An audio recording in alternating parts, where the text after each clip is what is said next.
Network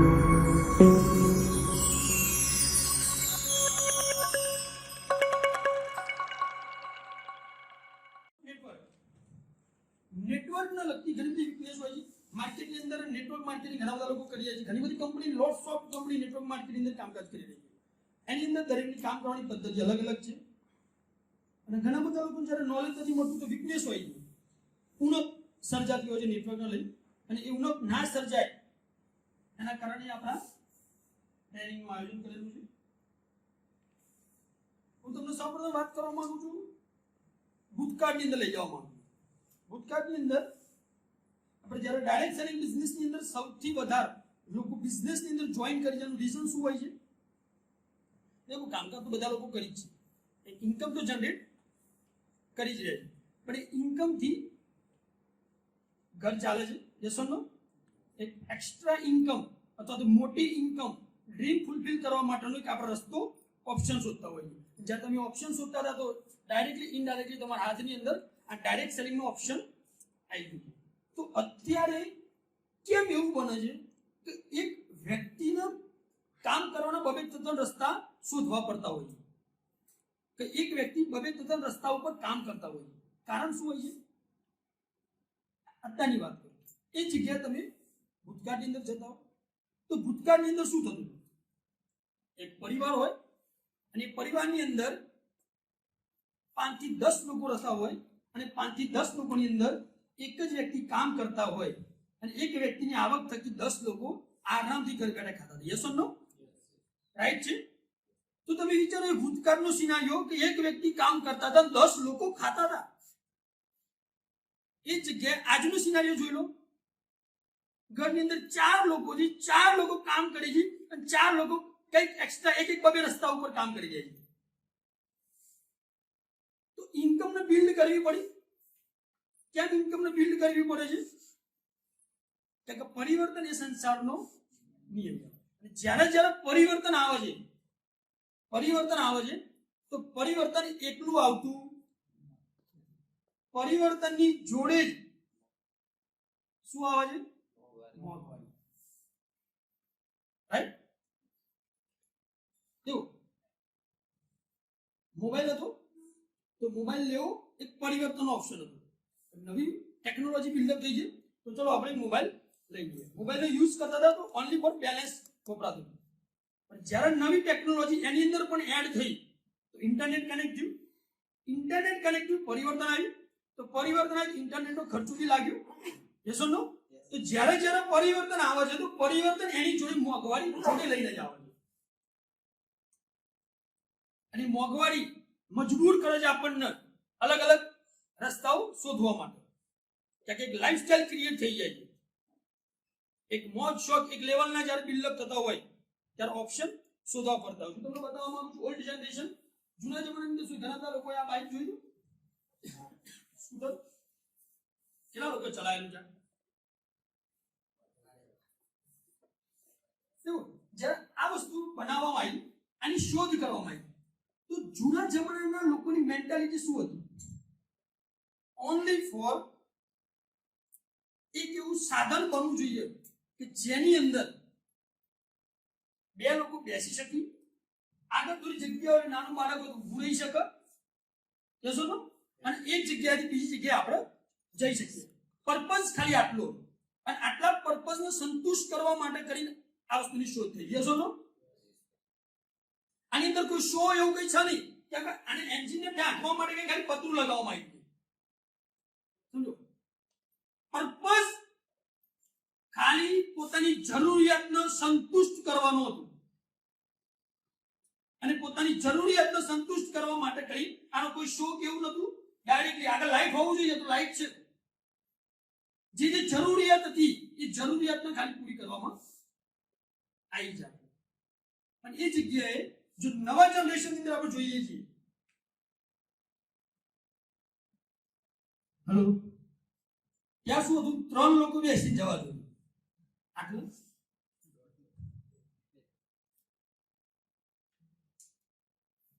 આ નવી generation જે સ્ટાઇલમાં આગળ ફેશનેબલમાં આગળ એનો ભાવ બી ઊંચો હોય છે Yes or no?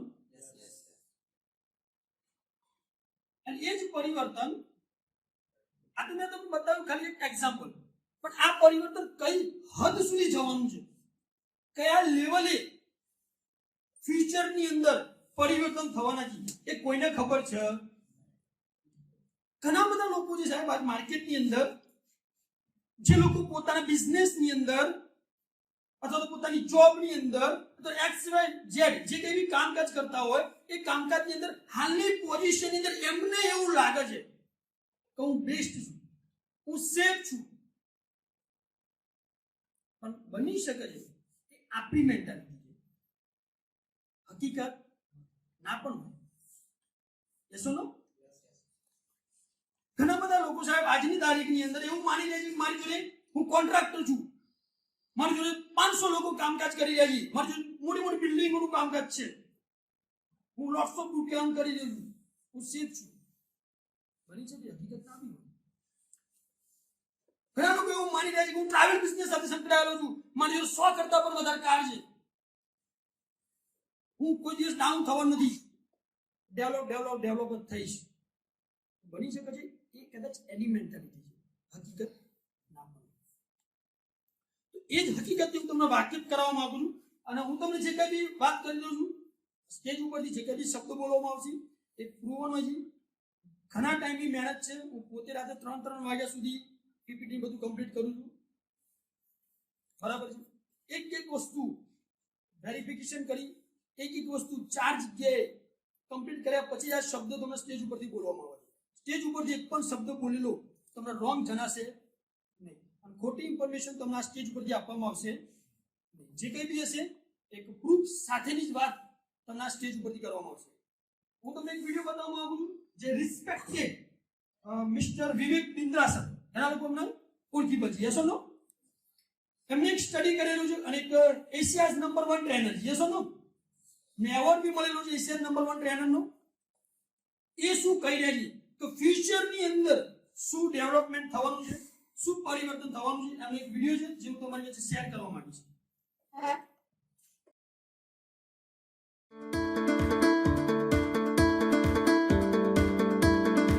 Hey, welcome back. I'm Vivek Bindra. I'm an international motivation speaker, leadership consultant and a CEO coach. आज आपको मजा आने वाला है, दिल से बता रहा हूं. हार्वर्ड, स्टैनफोर्ड और ऑक्सफोर्ड के अंदर जो इनोवेशन के बारे में पढ़ाया जा रहा है ना, एक अटेम्प्ट कर रहा हूं सरल भाषा में हिंदी में आप तक लाने के लिए. बहुत रिच कंटेंट है आज के वीडियो का, इसको मत छोड़िएगा, एंड तक देखिएगा. मोटिवेशनल नहीं है लेकिन इसकी ट्रांसफॉर्मेशनल इंफॉर्मेशन आपको नेक्स्ट लेवल पे लेके जाएगी. देखिए वीडियो पूरा देखिएगा, इसके एंड में मैं इनोवेशन के 5 स्टेप्स बताने वाला हूं. आप भी इनोवेशन करना चाहते हैं, आप भी चाहते हैं एक आइडिया को एग्जीक्यूट कर जाएं, 5 स्टेप्स में होगा. शुरू में बताने वाला हूं हो क्या रहा है और पहले समझना क्या है. देखिए क्योंकि मैं फॉर्मूला तो देता ही हूं तो फॉर्मूले से शुरू कर देता हूं. अगर समझ में ना आए तो भी पूरा वीडियो देखिएगा, मैं बता रहा हूं बिल्कुल अलग वीडियो है आज का. Innovation should be based on future disruptive projections, not on existing old assumptions. ध्यान दीजिएगा, इनोवेशन क्या होता है आज आप जानना चाहते हैं. नेक्स्ट लेवल की बात करेंगे. Innovation should be based on future disruptive projections, not on existing and old assumptions. ये जो existing old assumption होती है ये आपके experience के बेस पे होती है. Future disruptive projection आपकी imagination के बेसिस पे होती है. Experience के बेस पे आप maintain कर जाएंगे लेकिन imagination के बेसिस पे ही improve कर पाते हैं. Next level पे जाने के लिए maintain नहीं करना, केवल improve भी करना है.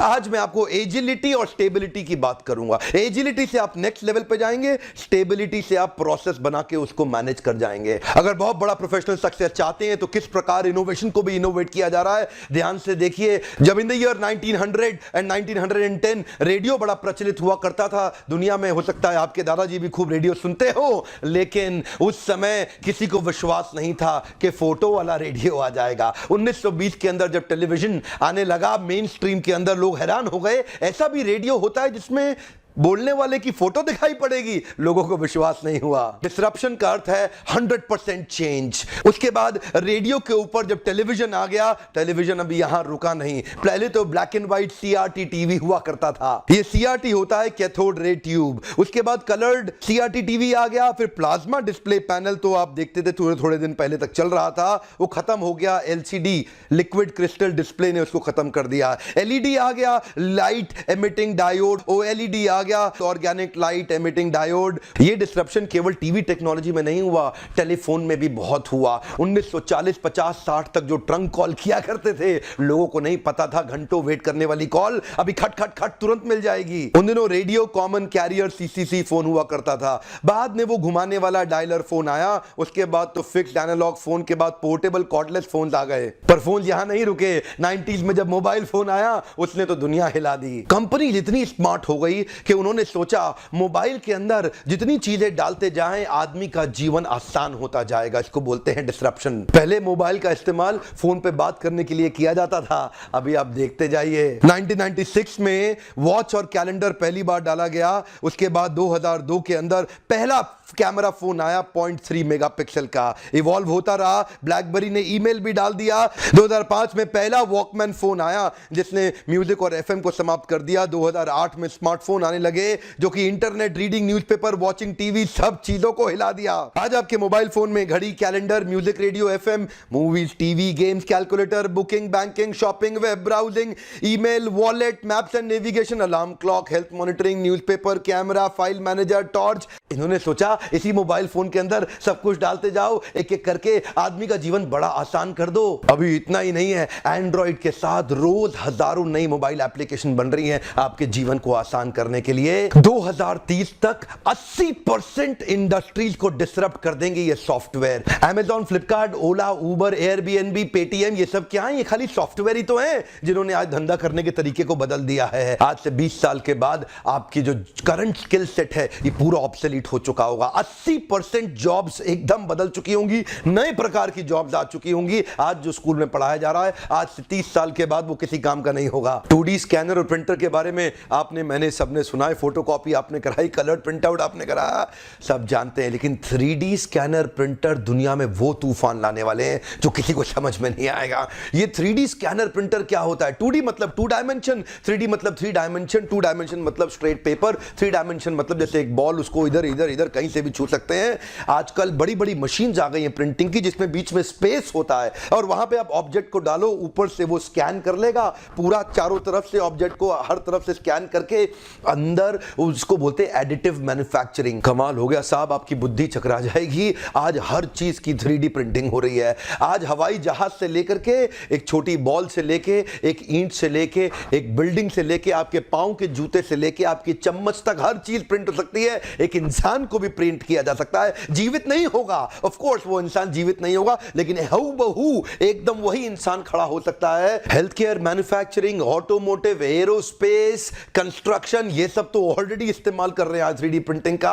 आपको जान के बुद्धि चकरा जाएगी, चाइना के अंदर एक कंपनी ने एक दिन में 10 बिल्डिंग 3D से एक्चुअली खड़ी कर दी। हो सकता है आप में लोगों को विश्वास ना हो तो गूगल पे जाके सर्च कर लेना एडिटिव मैन्युफैक्चरिंग क्या होती है। रिसेंटली दुबई के अंदर एक कॉर्पोरेट ऑफिस, पूरा का पूरा बिल्डिंग, कई माले की मंजिलों की बिल्डिंग खड़ी कर दी 3D प्रिंटिंग के माध्यम से। 3D प्रिंटिंग बहुत पैसा बचाएगा, बहुत समय बचाएगा। एक कॉर्पोरेट ऑफिस खड़े करने में सालों लग सकते थे। ऑफ कोर्स आज प्रिंटिंग मशीन थोड़ी महंगी है, लेकिन आज से 4 साल पहले या 3 साल या 2 साल पहले के मुकाबले रोज सस्ती हो रही है। मैं उम्मीद कर रहा हूं 2025 तक कंस्ट्रक्शन इंडस्ट्री पूरी तरह बदल जाएगी। आज अगर आप ईंट और मिट्टी के साथ बिल्डिंग कंस्ट्रक्ट कर रहे हैं, चिंता मत करिए, कंपैटिबल मटेरियल के साथ बड़ी बड़ी इंडस्ट्रियल 3D मशीन्स आ गई हैं, जिसमें पहले पूरे मॉडल को स्कैन कर लो और अंदर कंपैटिबल मटेरियल डाल दो तो पूरे पूरे बोल्डर्स वो निकाल के खड़े कर देगा तुरंत बनाते हुए। हाई स्पीड पे हो रहा है, 300 गुना ज्यादा तेज, 300 गुना बड़ा। ऑलरेडी काफी दिन हो चुके हैं, 3D की पहली गाड़ी बन चुकी है ऑलरेडी। आज 90% मेडिकल डिवाइसेस कई हिस्सों के शरीर के अमेरिका के अंदर 3D प्रिंट किए जा रहे हैं। हो सकता है थोड़े दिन के बाद आपको कोई जूता चाहिए बढ़िया सा, उसका 3D मॉडल लो, स्कैन करके मशीन के अंदर डाल दो, फट फट फट नया जूता बनाया, पहना और निकल गए, घर पे ही काम हो जाएगा। जमाना बदल रहा है, दुनिया बहुत तेज बदल रही है, इसको बोलते हैं इनोवेशन। 4-5 बातें बड़ी कमाल की बताना चाहता हूं। किसान थोड़े दिनों में किसान नहीं रहेगा, किसान थोड़े दिनों में मैनेजर बन जाएगा, क्योंकि एग्रीकल्चरल रोबोट आ जाएंगे, रोबोट फार्मिंग करेंगे, किसान मैनेजर की तरह देखेगा, काम कराएगा। जमाना बहुत तेज बदल रहा है। आपको क्या लग रहा है ऑडी का कॉम्पिटिटर मर्सिडीज और बीएमडब्ल्यू रह जाएगा? बिल्कुल नहीं। ऑडी का कॉम्पिटिटर बनने वाला है गूगल, टेस्ला और Apple. Google, Tesla, Apple. Google तो गाड़ी नहीं बनाता, एप्पल भी गाड़ी नहीं बनाता, तो वो कैसे कॉम्पिटिटर हो जाएगा? अभी देखते जाइए, ड्राइवरलेस गाड़ियां आ रही हैं। ऑलरेडी टेस्ट हो चुका है कैलिफोर्निया के सड़कों पे। ऑलरेडी 200 किलोमीटर, 500, 1000 और 10,000 किलोमीटर की ड्राइव गूगल कर चुका है ड्राइवरलेस गाड़ियों के साथ में। उसमें स्कैनिंग लेजर टेक्निक्स बना दी हैं आगे पीछे कैमरा के साथ में, जो सब कुछ चेक कर रहा है। ड्राइवरलेस गाड़ी में 0 चांसेस होने वाले हैं एक्सीडेंट के, 0 चांसेस। इतना प्रिसिजन आ रहा है। इस तरफ है ट्रेडिशनल कार मैन्युफैक्चरर और इस तरफ है Tesla, Google, Apple. Traditional car manufacturer evolution approach से काम कर रहा है, कार ऑन व्हील, और Tesla, Google, Apple revolution approach पे काम कर रहा है, कंप्यूटर ऑन व्हील। ये जो ट्रेडिशनल मैन्युफैक्चरर है ना, ये गाड़ी के अंदर कुछ इंप्रूवमेंट ला रहा है, लेकिन ये एप्पल, गूगल और टेस्ला सब कुछ बदल देंगे। थोड़े दिनों में traditional car manufacturing company bankrupt होने वाली है। आप देखते जाइए, इस समय बुद्धि चकरा गई है। अमेरिका के अंदर टेस्ला इलेक्ट्रिक कार्स जो ला रहा है ना, इस समय ऑलरेडी उनका मार्केट कैपिटल बाकी कंपनियों के मुकाबले सबसे ज्यादा तेज बढ़ रहा है। टर्नओवर उतना नहीं बढ़ा, लेकिन एकदम रेवोल्यूशन ला दिया है गाड़ियों में। बीएमडब्ल्यू, ऑडी, मर्सिडीज, तबियत खराब हो गई है वहां पे लोगों की। उनके सारे इंजीनियर इस समय परेशान हो रहे हैं टेस्ला के आने से। रडार टेक्नोलॉजी की तरह लीडार टेक्नोलॉजी आ गई है, लाइट डिटेक्शन एंड रेंजिंग। ये लीडार टेक्नोलॉजी की मदद से गूगल जो अपनी गाड़ियां बनाने जा रहा है, गूगल एक्चुअली गाड़ी खुद नहीं बनाएगा, वो vendor, manufacturer, supplier, third party साथ में लेकर के ऑर्गेनाइज करेगा, अपना सॉफ्टवेयर, अपने सिस्टम बना करके। उसके बाद पार्टनरशिप में जो गाड़ियां बनाने वाला है ना गूगल, हैरान हो जाएंगे, बुद्धि चकरा जाएगी। आज इस समय जमाना इतनी तेज बदल रहा है, इनोवेटिंग द इनोवेशन। इसीलिए कह रहे हैं innovation should be based on future disruptive projections, not on your existing old assumptions। Existing और ओल्ड assumptions से खाली आप बहुत पीछे रह जाएंगे। सेंसर मॉनिटर गाड़ियों में 3D डायनामिक मैप्स बना देगा, और तो और बाकी सब छोड़िए, चाबी की जरूरत नहीं पड़ेगी, फिंगरप्रिंट से या आईबॉल रेटिना से ही गाड़ी खोल देंगे। आपको इस समय हो सकता है आने वाले समय के अंदर आपके बच्चों को ड्राइविंग लाइसेंस बनाने की जरूरत ही ना पड़े। ड्राइवरलेस गाड़ी आएंगी, मोबाइल एप्लीकेशन से बटन दबाया और जाने की लोकेशन और स्टार्ट करने की लोकेशन डाली, गाड़ी आएगी, आपको पिकअप करेगी, ड्राइवर नहीं होगा, आपको जगह पे छोड़ देगी। प्रिसीजन इतना होगा उसमें, एक्सीडेंट होएगा ही नहीं कभी। उससे क्या होगा, धीरे धीरे एक्सीडेंट की संभावनाएं खत्म हो जाएंगी, सड़कों पे एक्सीडेंट नहीं होगा, इंश्योरेंस वालों का धंधा खत्म हो जाएगा। मार्केट इतना तेज चेंज होने वाला है। इनफैक्ट आपको पार्किंग की स्पेस की जरूरत ही नहीं, जितना जहां से चालू किया उतने तक पे किया, गाड़ी आई और चली गई, टेंशन ही नहीं। हो सकता है लोग, क्योंकि अब ड्राइव नहीं करना, लोग दूर रहेंगे, रास्ते के अंदर पढ़ाई करेंगे। इतना तेज डिस्ट्रप्शन हो रहा है, कब से आपसे कह रहा हूं, पुरानी ओल्ड assumptions पे मत चलो, future projected disruptions, not on existing old assumptions। Facebook ने एक पैटर्न रिकॉग्निशन सॉफ्टवेयर ऑलरेडी बना लिया है। इंसान इंसान को पहचानने में गलती कर सकता है, फेसबुक नहीं करेगा, ऐसे पैटर्न डेवलप कर लिए हैं। इनफैक्ट आने वाले समय में स्मार्टफोन इतने सस्ते हो जाएंगे जितनी सस्ती सब्जियां मिलती हैं, और इनफैक्ट जब पढ़ाई भी मैक्सिमम ऑनलाइन हो जाएगी, तो ऐसे ऐसे दूर दराज के गांव के लोग भी जिनके पास कोई सुविधा नहीं थी, ऑनलाइन ही पढ़ पाएंगे। लिटरेसी रेट बढ़ने के चांसेस काफी तेज हैं। इनफैक्ट आने वाले समय में 2030 के अंदर कंप्यूटर ह्यूमन ब्रेन से बहुत ज्यादा स्मार्ट हो जाएगा। एक्चुअली इस फास्ट मूविंग कॉम्पिटिटिव मार्केट के अंदर इनएफिशिएंट इनोवेशन प्रोसेस आपको किल कर देगा, एकदम खत्म कर देगा। आपको समझ में नहीं आएगा, धीरे धीरे धीरे आप रोज नीचे जा रहे होंगे। अब क्योंकि धीरे धीरे जा रहे होंगे ना, तो पता नहीं लगेगा, धीरे धीरे जा रहे होंगे पता नहीं लगेगा, लेकिन कुछ समय के बाद लगेगा ये क्या हो गया, ये क्या हुआ। एक्चुअली इस वीडियो को मैंने 2 हिस्सों में इसलिए डिवाइड किया क्योंकि जो सेकंड पार्ट है वो अवार्ड विनिंग कंटेंट है। आप में से कई लोग ये खुशखबरी जानते हैं कि वर्ल्ड एचआरडी कांग्रेस और मार्शल गोल्डस्मिथ ने मुझे best leadership trainer in India नहीं, best leadership trainer in Asia का अवार्ड दिया। और ये जो best leadership trainer in Asia का अवार्ड मिला, इसका कारण ही यही है कि ऑर्गेनाइजेशनल लीडरशिप डेवलप करने में मैंने कई टेम्पलेट्स और कई स्टेप्स पर प्रोसेसेस बिल्ड किए हैं, जिसने एक लॉस मेकिंग ऑर्गेनाइजेशन को प्रॉफिट मेकिंग पे लेके गई है।